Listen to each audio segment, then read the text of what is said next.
Lick number 121. I'm going to do a few things here. We're going to continue with the blues scale, but we're going to put it in A.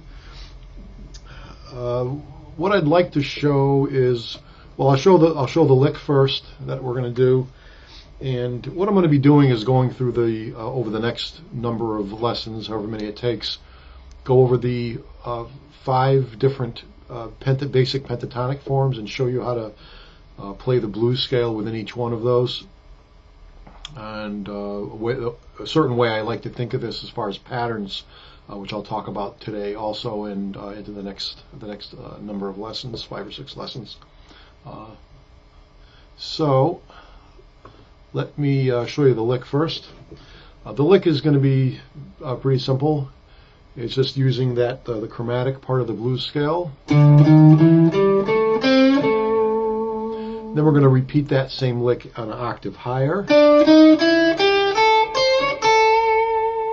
like that. So those will be the licks.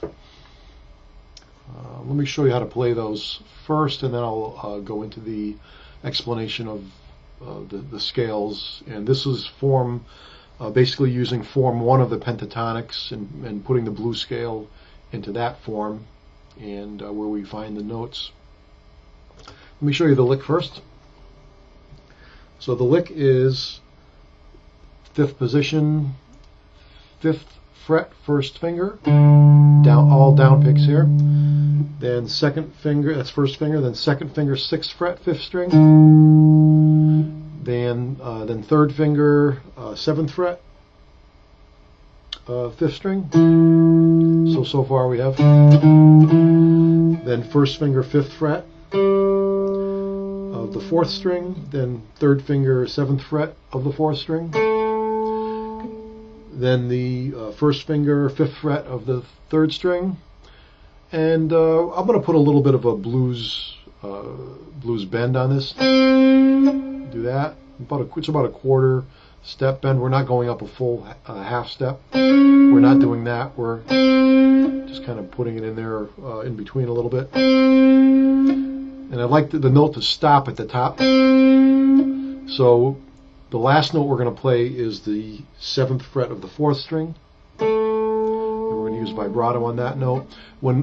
After we do that, the bend on the previous note, we're going to get the pick ready on that 4th string. So the bend we just did is on the 5th fret of the 3rd string. Then as we get ready to play the 4th string 7th fret with the 3rd finger, the flesh of my middle finger rather, on my right hand, as the pick is placed on the 4th string, like that, the middle finger flesh tip of the finger will stop that 3rd string bend, like that, and then we'll play that 4th string and do the vibrato on it.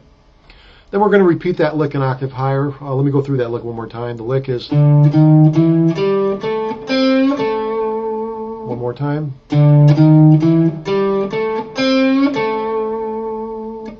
okay. An octave higher, we're going to start on the 3rd finger, 7th fret of the 3rd string, then the 4th finger, 8th fret of the 3rd string, then 1st finger, 5th fret of the 2nd string.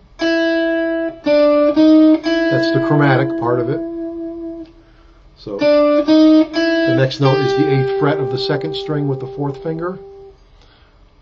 Then the 1st finger on the 5th fret of the 1st string. Then the 8th fret of the 1st string with the 4th finger is where we're going to put that little quarter step bend. We're going to do that. And then the next note you're going to play is the 5th fret of the 1st string, so it's the same string. So after the bend, the way you're going to stop that bend at the top, you're on the same string, so you just put the pick on the string and it stops the note, and then right away you're going to play that 5th fret. Then we're going to do vibrato up. So we have, whoop,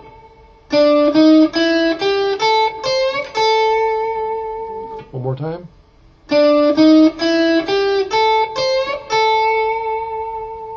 Basically like that. So that's how you play these two licks.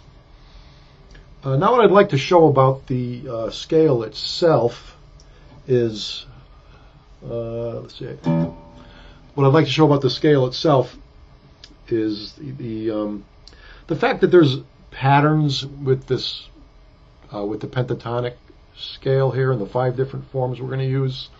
I did something similar to this when I showed the modes in previous lessons, and I do have another lesson out there about this idea specifically of these patterns that are throughout all of these pentatonic scales. So basically the pattern that's in the pentatonic scale is you have this whole and a half step that happens, and when you have that, it happens twice in the pattern. This is actually the second time it happens in the pattern, so the first time would be on a lower string that we don't see. We'll see that at the top here. So in other words, the E string is the 6th string, the E string is also the 1st string. So when we go on the low string, we're playing this, on the 6th string, we're playing the same notes, only in a higher octave when we play the 1st string. So underneath that string, we do have a second, another string. So the 2nd string to the 1st string, you see that pattern of a whole and a half step happening. Then you see that whole and a half step pattern happening again. So it's like a three fret distance. So it happens twice in a row.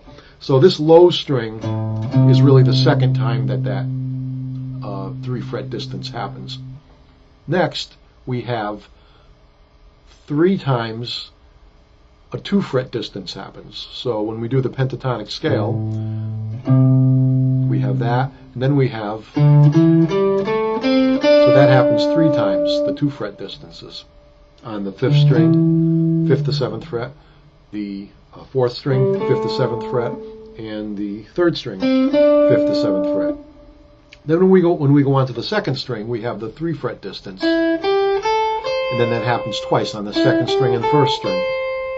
So again, so the pattern is, you may not see all both of them or all 3 of these patterns happening, depending which form we're starting on, starting our lowest note on.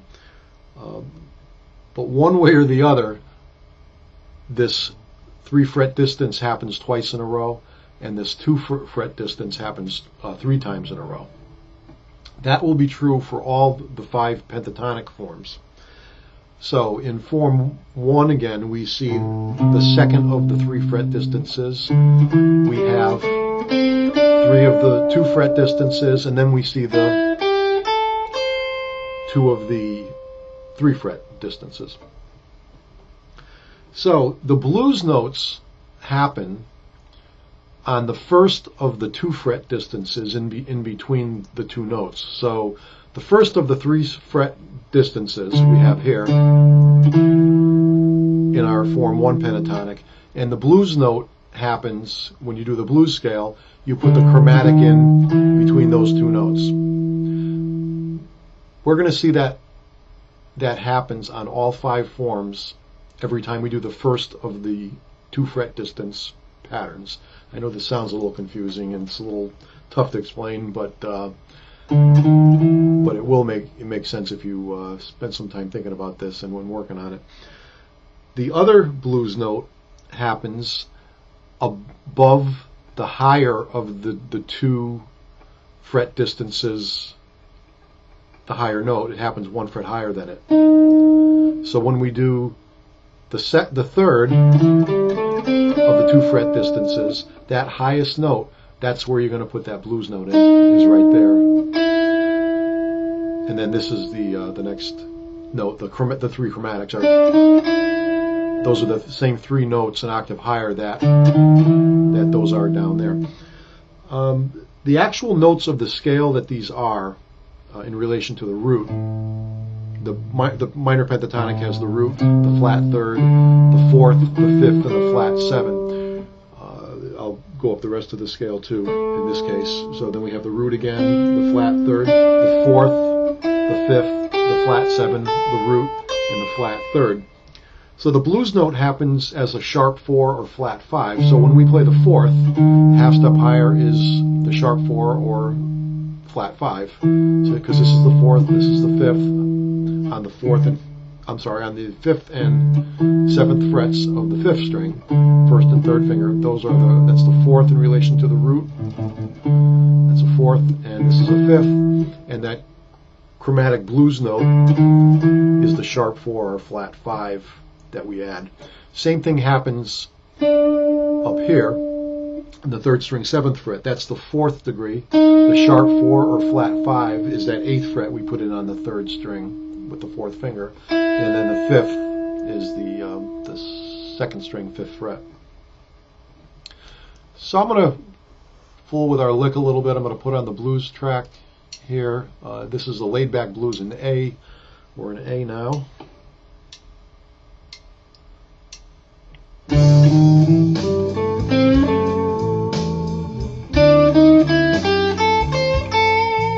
Again.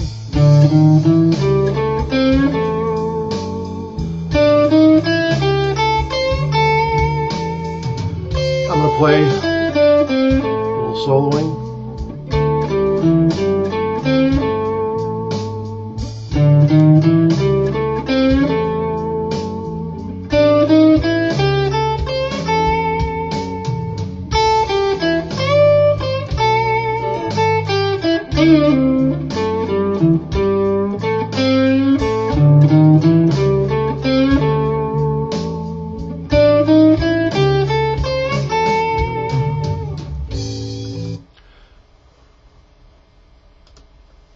So hopefully that wasn't too confusing, and play it back and try to understand it, think about it. These patterns that repeat, and that's our lick for lick number 121 for today. And over the next few days I'm going to go through the other 4 forms of the pentatonic, Form 2, Form 3, Form 4, and Form 5 of the minor pentatonics, and show where these blues notes will be added in. And again, we'll see these patterns repeating. So again, that's it for lick number 121.